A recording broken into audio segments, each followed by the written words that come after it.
నారదుడు వచ్చాడు. వచ్చి కంసుడి దగ్గరికి వెళ్ళి, కంసా నువ్వు ఎంత వెర్రివాడివోయ్, ఆ పిల్లాడిని ఇచ్చేసావా అని ఒక రహస్యం చెప్పాడు. ఒకనాడు నారదుండొయ్యన కంసుని ఇంటికి చనుదించి ఏకతమున మందలోపలనున్న నందాదులను వారి భార్యలు పుత్రులు బాంధవులను దేవకి మొదలుగా కల తెరవలు వసుదేవుడాదిగా కల సర్వ యాదవులను నరులు సురలు కాని నిజము నరులు కాలని తెలిపి కంసుండ నీవు రకసుడవనియు భూభారమును తొలగింపవలసిన దేవమయుడు చక్రి దేవకీదేవికి కృష్ణుడిగా జనించు అని చెప్పేటప్పటికీ, ఓయ్ వెర్రివాడా, ఆ దేవకీదేవి, ఆ వసుదేవుడు, ఆ యశోద, ఆ నందవ్రజంలో ఉన్న వాళ్ళు, నందుడు, వీళ్ళందరూ దేవతలయ్యా. ఆ పుట్టినటువంటి 8వ గర్భానికి పుట్టేటటువంటి వాడు కృష్ణుడు. వాడు భూతలంబును చెరుప పుట్టిన చెనటి దైత్యులనెల్ల సంహరించునని తెలిపి చెనియదివికి. ఈ పుట్టిన పిల్లలు కూడా అమాయకులు కారు. 8వ గర్భానికి పుట్టినవాడు కదా నా శత్రువు అని నువ్వు అనుకుంటున్నావు, కానీ ముందు పుట్టిన వాళ్ళందరూ కూడా దేవతలే పుట్టారు, వదిలేస్తే నిన్ను చంపేస్తారన్నాడు. అనేటప్పటికీ వాడికి హడలు పుట్టింది. అమ్మో, అయితే వదిలేయకూడదులా ఉంది అని మళ్ళీ ఆ పిల్లల్ని పిలిపించి తెప్పించుకుని వాళ్ళని చంపేశాడు. నారదుడు ఈ పని చెయ్యొచ్చా? ఎందుకు ఈ పని చేయడం? భాగవతంలో ఇది రహస్యం. భాగవతంలో మీరు ఇది చదివితే దీనికి కావలసినటువంటి పరిష్కారానికి మళ్ళీ వేరొక గ్రంథాలు చూడాలి. దేవీ భాగవతంలో చెప్పారు వ్యాసుల వారు దీనికి రహస్యాన్ని. షడ్భర్గులని ఉండేవారు పూర్వం. వాళ్ళు మరీచి అని ఆయన మహానుభావుడు, గొప్ప ఋషి. ఆయనకి ఊర్ణాదేవి అని భార్య. ఆ మరీచికి ఊర్ణాదేవికి 6 కొడుకులు పుట్టారు. వారు బ్రహ్మజ్ఞానులు. వారు ఒకనాడు బ్రహ్మగారి దగ్గరికి వెళ్ళారు. వెళితే బ్రహ్మగారు కమలంలో కూర్చుని ఉన్నారు, చతుర్ముఖుడి. చూశారు. చూసి అయ్యో ఏమిటో బ్రహ్మగారు అంటారు, చతుర్ముఖ బ్రహ్మ అంటారు, వేదాలని చెప్తుంటాడంటారు, సృష్టి చేస్తాడంటారని. వీళ్ళకి ఏమిటో బ్రహ్మగారిని చూసి బ్రహ్మగారి చరిత్రకి సంబంధించినటువంటి ఒక విషయం స్ఫురణకొచ్చి వాళ్ళు నవ్వారు సభలో. నవ్వితే వెంటనే బ్రహ్మగారు చూశారు, మరి మీరు బ్రహ్మజ్ఞానులై నా సమక్షంలోకి వచ్చి ప్రవర్తించకూడని రీతిలో పెద్దల చరిత్రలో ఎంచకూడని విషయాన్ని ఎంచి నవ్వారు కనుక రాక్షసులై పుట్టండని శపించారు. శపిస్తే వాళ్ళొచ్చి హిరణ్యకశిపుడి కడుపును పుట్టారు. హిరణ్యకశిపుడి కడుపున పుడితే వాళ్ళు అంతకుముందు బ్రహ్మజ్ఞానులు కనుక వెళ్ళి తపస్సు చేశారు. తపస్సు చేస్తే వాళ్ళకి ఏదో దేవతల చేత, దానవుల చేత, గంధర్వ యక్ష కిందర పురుషుల చేత మరణం లేకుండా వరం ఇచ్చారు బ్రహ్మగారు. వాళ్ళు వచ్చి వాళ్ళ నాన్నగారికి చెప్పారు, నాన్నగారు గొప్ప సంతోషకరమైన వార్త, మేము తపస్సు చేశామండి, మాకేమో వరం ఇచ్చారండి, మాకెవ్వరి వల్ల మరణం లేదండి అన్నారు. అంటే హిరణ్యకశిపుడు అన్నాడు, ఓరి మీ అసాధ్యం కోలా, నేను ఇంకా తపస్సు చేసి అలాంటి వరం తెచ్చుకుందాం అనుకుంటున్నాను, మీరు అప్పుడే వెళ్ళి తపస్సు చేసి అలాంటి వరం పొందారా? మీరు వీటన్నింటి వల్ల మరణం లేదని వరం తెచ్చుకున్నారు కనుక పాతాళ లోకానికి పోయి నిద్రపోయి ఆ నిద్రలో చచ్చిపోండి శాపం ఇచ్చేసాడు. వాడు అక్కడతో కోపం ఆగలేదు. మీరు ఇంతకుముందు ఏ తండ్రికి కొడుకులుగా పుట్టారో ఆ తండ్రి చేతిలోనే మళ్ళీ జన్మలో మరణించండి అన్నాడు. వాళ్ళు కాలనేమికి కొడుకులు ఆ తర్వాత జన్మలో, ఆ కాలనేమి ఈ జన్మలో కంసుడు. అందుకని ఈ కంసుడి చేతిలో ఈ 6 పిల్లలు మరణించాలి. అది దేవతా రహస్యం. అది జరగాలి కనుక నారదుడు వచ్చి చెప్పాడు. ఈ షడ్భర్గుల వృత్తాంతాన్ని భాగవతంలో చెప్పలేదు, దేవీ భాగవతంలో చెప్పారు వ్యాసుల వారు. ఆ సృష్టి రహస్యం అంత గొప్పగా నడుస్తూ ఉంటుంది. నడిచి కృష్ణ పరమాత్మ ఇక్కడ జన్మించిన వారు అక్కడ పెరిగారు. ఏమండి, ఇక్కడ పుట్టారు కదా, పుట్టిన వారు ఇక్కడే పెరిగి పెద్దవారై ఎవరికీ తెలియకుండా అమాంతం కంసుడిని చంపేసి ఏం పెద్ద కష్టపడ్డారేంటి కంసుడిని చంపడానికి? మీరు దశమస్కందం చదవండి. ఆ మంచాగ్రంబున నుండి రంగధరణి మధ్యంబునన్ కూలియే సంచారంబును లేక చిక్కి అని పోతన గారు వర్ణిస్తారు. ఆ మంచం మీద కూర్చున్నాడు, ఎగిరివాడి మీదకి ఎక్కువ ఒక గుద్దు గుద్దారు. వాడు అక్కడి నుంచి రంగస్థల మధ్యంబునన్ కూలి పంచత్వము పొంది పంచాస్యంబు గజంబు నిచ్చుపగుదిన్ బాహో బలోల్లాసి అయ్యి అన్నారు. సింహం ఏనుగుని లాగవతల పారేసినట్టుగా వాడి శవాన్ని పట్టుకుని ఈడ్చేవతల పారేశారు కృష్ణ పరమాత్మ. మరి అది అక్కడ ఉండి చంపేయలేరా? ఎందుకు? ఏమిటో యమున దాటడం, అక్కడికెక్కడికో వెళ్ళిపోవడం, ఆ నందవ్రజంలో పెరుగుతూ ఉండడం, ఎందుకు అల్లరంతా? ఎందుకు ఇదంతా? ఇదేనా భాగవతం? దాని గురించేనా మనం చదువుకోవడం? అది కాదు. అందులో ఒక రహస్యం ఉంది. కంసుడున్న చోట కృష్ణుడు ఉండడు. ఎవరు కంసుడు? కంసుడు కాలనేమి. కాలనేమి అంటే ఏంటి? నేమి అంటే ఇరుసు, కాలం అంటే చక్రం. ఆ చక్రమునకు ఉండేటటువంటి ఇరుసు కామం. ఎక్కడ కాముడు ఉంటాడో అక్కడ రాముడు ఉండడు. రామాయణంలో వాల్మీకి రామాయణం కాదు కానీ ఒక చోట చెప్తూ ఉంటారు, ఎందుకు సీతాదేవిని అనుభవించడానికి అంత కష్టపడతావు, రాముడి వేషం వేసుకుని వెళ్ళిపోతే సరిపోదా అని అడిగింది ఒక ఆవిడ. నాకు మాత్రం ఇంతపాటి ఆలోచన లేక కాదు, నాకు ప్రచ్ఛన్న వేషం తెలుసు, నేను రాముడిగా మారిపోగలను. కానీ వచ్చిన బాధ ఏమిటంటే రాముడిగా మారిపోగానే కాముడు చచ్చిపోతాడు. నాకు ఈ కాలం ఉండదు, అందుకని నేను రాముడి వేషం వేసుకోవట్లేదన్నాడు. కంసుడు కాలనేమి అంటే కోరికలతో సతమతమైపోయినంతసేపు అసలు రహస్యం ఎక్కడుందంటే సంకల్పాల్ని చెక్ చేయడంలో ఉంది. లోపల నుంచి సంకల్పాలు వచ్చేస్తుంటాయి. అవి అగ్నిహోత్రంలోంచి నిప్పురవ్వలు ఎలా వస్తుంటాయో అలా వచ్చేస్తుంటాయి పైకి కోరికలు. ఆ వస్తున్న కోరికల్ని వెనక్కి తిరిగి వాచ్ చేస్తాడు జ్ఞాని. ఎందుకు పుట్టింది ఈ కోరిక, దీన్ని అనుభవించడం వల్ల నాకు కలిగే ప్రయోజనం ఏమిటి? వివేకానందుడంతటి వాడికి కామప్రచోదనం కలిగిందండి. కలిగితే ఆయన ఒకనాడు కూర్చుని ఎంతో పరిశీలన చేశారు. ఏమిటిది సప్తధాతువులతో కూడిన శరీరం, నేనా పరివ్రాజకుణ్ణి, ఏమిటి నాకు ఇవాళ కామం ఇంత నన్ను కాల్చేస్తోందని. అది విడిచిపెట్టలేదు.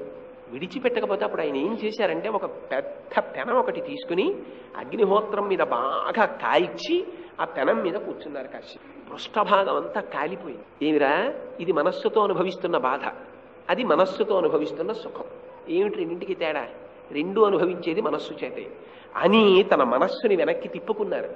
చేత అది ఉపన్యాసంలో చెప్పేసినంత తేలిక కాదు. అందుకని కంసుడుంటే కృష్ణుడు ఉండడు, కృష్ణుడు వస్తే కంసుడు పోతాడు. కృష్ణుడు తనంత తాను ఎక్కడ ఉంటాడు? నందవ్రజంలో ఉంటాడు. నందుడంటే ఎవరు? నందయతీతి నంద, ఆనందం ఇచ్చేవాడు. ఏది ఆనందం? ఆనందమునకు హేతువు ఐశ్వర్యము కాదు, ఆనందమునకు హేతువు పాండిత్యం కాదు. ఆనందమునకు హేతువేది? కేవల భక్తి, జ్ఞానము, గురు కటాక్షము. అదిగో అటువంటి వాడు నందవ్రజంలో ఉన్నాడు. యమునకి ఈవల మధుర ఉంటుంది. మధుర అంటే మధురముగా తిప్పేస్తుంటుంది మనస్సు. ఆ మనస్సు చేత ఆకర్షింపబడి కోరికలతో నలిగిపోయేటటువంటి వాడు కంసుడి దగ్గర ఉన్నాడని గుర్తు. యమున దాటి అవతల వైపుకి వెళ్ళాడు వసుదేవుడు. ఎలా వెళ్ళాడు? ఏ మంత్రాలు చదవలేదు, కృష్ణుని తల మీద పెట్టుకున్నాడు, వెళ్ళిపోయాడంతే. ఆ శౌరికి తెరవలకు సెగను ప్రకాశోద్ధత తుంగ భంగ ధరాసాకాశయగు యమునపును చైతేశులకు ఉపయోధితో వహించిన భంగిన్ అన్నారు పోతన గారు. రాముడికి సముద్రం దారిచ్చేసినట్టుగా యమున దారిచ్చేసింది. యమునంటే ఎవరు? యమున అంటే సూర్యుడికో కొడుకు ఓ కూతురు. ఆ కొడుకు యముడు, కూతురు యమున. ఆ సూర్యుడు ఆగకుండా తిరుగుతుంటాడు, యముడు ఆగకుండా ఎవరికి టైం అయిపోతే వాళ్ళ ఉసురు తీసేస్తుంటాడు. యమున ఆగకుండా వెళ్ళిపోతుంటుంది. యమున అంటే కాలం. కాలం ఎప్పుడూ నడిచి వెళ్ళిపోతుంటుంది, కాలం ఆగదు. ఇప్పుడు నేను 6:30కో 6:15కో వచ్చాను, ఇప్పుడు 7:30 అయింది. ఉండమంటే ఉంటుందా? 6:15 వెనక్కంటే అవుతుందా? ఇక అవదు. అందుకని అదిగో అలా ఉండేటటువంటి కాలం యమున. ఈ కాలాన్ని ఎవరు దాటుతారు? కాలోహి దురతిక్రమ. కాలాన్ని ఎవ్వరూ దాటరు. ఆ కాలంలో వచ్చేటటువంటి సుఖదుఖములతో తాదాత్మ్యత చెందుతాం మనం. ఇవాళ దుఃఖం వచ్చింది, అయ్యో ఎంత దుఃఖం, పడిశం పట్టేసింది, దగ్గు వచ్చేసింది, జ్వరం వచ్చేసింది, తలపోటు వచ్చేసింది, ఏమిటో అని అల్లరపడిపోతాను.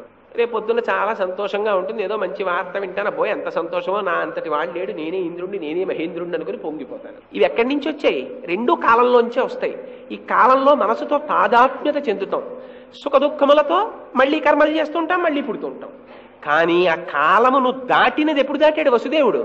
కృష్ణుణ్ణి తల మీద పెట్టుకుంటే దాటాడు. అందుకని ఏం చెయ్యాలి? పరమాత్మని మనస్సునందు ధరించిన వాళ్ళు ఎవరున్నారో వాళ్ళు మాత్రమే కాలమును దాటుతారు.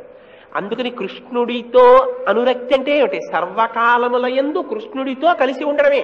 ఎప్పుడు ఏం చేస్తూ ఉండాలి? కృష్ణుడితోనే ఉండాలి. ఆ ఉండడంలో ఏమిటి ఉండాలి? అరమరికలు ఉండకూడదన్నారు. అది విచిత్రం. కృష్ణుడితో కలిసి ఉండడంలో అమ్మో ఆయన పరబ్రహ్మం అండి, రాశీభూతమైన వాడండి, ఏమిటో ఆ కృష్ణుడితో మేము అలా కలిసిపోగలమా అని అనుకున్నాం అనుకోండి, ఇంకా వాడు ఎదుగుదల కావలసిన వాడు.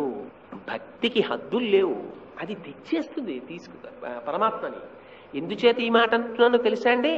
ఎక్కడికి వెళ్ళాడండి కృష్ణుడు? నందవ్రజంలోకి వెళ్ళాడు. ఎవరు నందవ్రజంలో? నందగోపుడి భార్య ఆ యశోద. ఆవిడికి ఏం తెలుసు? ఏమీ తెలియదు. ఆవిడకున్న ఒకే ఒక క్వాలిఫికేషన్ ఏమిటంటే ఏమీ తెలియకపోవడం. ఏమీ తెలియదు, గోపకాంత. ఆ పిల్లాడిని పక్కన పెట్టుకుంది. ఎంత సంతోషమో! ఇంకా ఆ నందవ్రజంలో ఉన్న వాళ్ళు ఎటువంటి వాళ్ళు? పోతన గారు రాయడంలో, వాల్మీకి మహర్షి రాయడంలో అందం అదండి. అయోధ్యని వర్ణిస్తారు బాలకాండలో. నా కుండలి, నా మకుటి, నా స్రగ్వి, నల్పభోగవాన్, నా హస్తాభరణం, నాపి విద్యతే, నాప్యనాత్మవాన్ అని అయోధ్యలో ప్రజలు ఎలా ఉంటారో చెప్తారు వాల్మీకి మహర్షి. నందవ్రజంలో ఉండేటటువంటి ప్రజలు ఎలా ఉంటారో చెప్తారు పోతన గారు. ఆయన అంటారు, యశోదకి కొడుకు పుట్టాడు నిన్న రాత్రి అన్నారు. అంటే అందులో ఒకళ్ళైనా పుట్టారు, ఇంకా ఆవిడని పట్టుకోలేండి అనలేదుట. ఏమి నోమ ఫలము ఇంత ప్రొద్దొక వార్త వింటిమ బలలా రవీనులర మన యశోద చిన్న మగవానిక నిన్నట చూచివత్తమమ్మ సుగతులార. ఇది యాదవ భక్తి అంటే. ఏంటి అందులో కల్మషం లేదు. వాడి సుఖం తన సుఖం, వాడి దుఃఖం తన దుఃఖం, అంతే. ఆ పద్యం చూడండి ఎంత అందంగా వెళ్ళిందో. ఏమి నోమ ఫలము ఇంత ప్రొద్దొక వార్త వింటిమ బలలా రవీనులరా. అబ్బా, చెవులకి తృప్తి కలిగేటట్టుగా ఒక గొప్ప మాట విన్నాం. మన యశోద చిన్న మగవాడిని కందిట. ఆ మాటలో సుపుత్రుణ్ణి కంది అన్నారు అనుకోండి, వాళ్ళు పెద్ద జ్ఞానం ఉన్న వాళ్ళు అయి ఉంటారు. అలా అనకూడదు, ఏమనాలి? గోపార బాలురికి గోపకాంతలకి చాలా అజ్ఞానంతో సాధారణంగా మాట్లాడతారు. చిన్న మగ పిల్లడు పుట్టాడండి, ఎంత బాగున్నాడో అనాలి వాళ్ళు. అందుకని పోతన గారు కూడా చూడండి, అనుభవించడంలో ఉన్న అందం. చిన్ని మగవానిక నిన్నట. ఆ మాట ఏమిటండి? పోతన గారికి మాటలు రావా? చిన్ని మగవానిక నిన్నట శుచివత్తమమ్మ సుగతులార. రండి రండి రండి రండి పెడదాం అని ఆడవాళ్ళందరూ గబగబగబ బయలుదేరి వెళ్ళారట. ఆ నందవ్రజంలో బ్రాహ్మణులు ఉన్నారు, వాళ్ళు వెళ్ళారు. బ్రాహ్మణుడంటే ఎలా ఉండాలో చూపిస్తుంది భాగవతం. ఈ ఆభీర కుమారుడు వీరుండై వీర వైరి చేతయునై దీర్ఘాయుష్మంతుండగునని పాయక దీవించినప్పుడు బ్రాహ్మణ జనముల్. ఆశీర్వచనం చెయ్యండి అంటే చేతిలో ఎంత పట్టుకున్నాడో చూసి చేసినది ఆశీర్వచనం కాదు. బ్రాహ్మణుడంటే తాను నిత్యము చేసినటువంటి మంత్రానుష్ఠాన బలం చేత పురము యొక్క హితమును కోరుకున్నవాడు పురోహితుడు. ఆయన తెల్లవారి లేస్తే శతమానం భవతి శతాయు పురుష శతేంద్రియ ఆయుష్ దేవేంద్రియే ప్రతిష్టతి అని ఆశీర్వచనం చేసేస్తాడు. తాను చేసినటువంటి మంత్రబలం వెళ్ళిపోయింది అటువైపుకి. అక్షతలు వేసేశాడు. అందుకని మళ్ళీ బ్రాహ్మీ ముహూర్తంలో లేచి సంధ్యావందనం చేసుకుని 2-3 గంటల మంత్రానుష్ఠానం చేసుకుంటాడు. అలా చేసి లోకమునంతటిని రక్షిస్తూ ఉంటాడు. కాబట్టి ఆయన పురోహితుడయ్యాడు. ఆయన పోషణ భారాన్ని సమాజం వహించేది. కొడుకు పుట్టాడంటే అయ్యో పంతులు గారికి పంపించండి రా స్వయం పాకం అనేవారు. ఇంట్లో అరటిగా లేచిందంటే ఒరే మొట్టమొదటి అత్తలం తీసి పంతులు గారికి పంపించండి రా అనేవారు. ఎందుకని? వాడు తపఫలం చేత ఆశీర్వచనం చేస్తుంటాడు. ఇది బ్రాహ్మణుడు అంటే ఎలా ఉండాలో చూపిస్తారు పోతన గారు. అందం చూడండి, ఆ భక్తి చూడండి. ఈ ఆభీర కుమారుడు వీర వైరి చేతయునై దీర్ఘాయుష్మంతుండగునని పాయక దీవించినప్పుడు బ్రాహ్మణ జనము. పోని వాళ్ళకంటే భక్తి. అక్కడ ఉన్నటువంటి ఆవులకి దూడలకి ఎంత భక్తి అండి!